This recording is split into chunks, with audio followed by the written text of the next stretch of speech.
4 yötä on vielä nukuttavana ja sitten saadaan nähdä, millainen SUPin uusi kanavailme tulee olemaan. Jos haluat olla mukana todistamassa tätä uudistusta, niin olet TVn ääressä sunnuntai-iltana kello 21, kun Sherlock Holmes-leffa alkaa.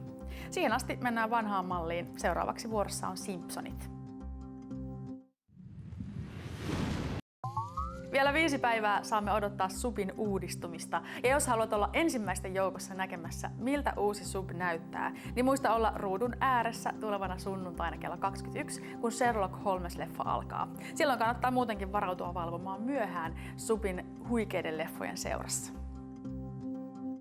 Ylläs. Seuraava.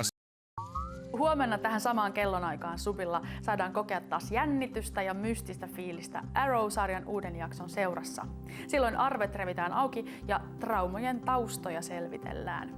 Arrowin jännittävä jakso SUPilla siis huomisiltana 9. Nyt leppoisaa laskettelua Ylläksen seurassa.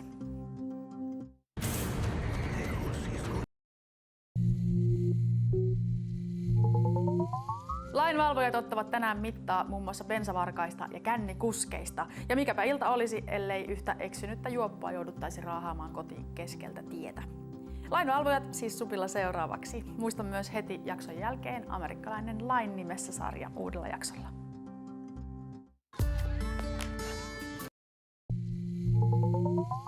5 päivän kuluttua odotus palkitaan, kun SUPin uusi ja uudistunut kanavailme saadaan käyttöön. Ole siis tikkana TVn ääressä sunnuntai-iltana kello 21. Silloin alkaa Sherlock Holmes-leffa.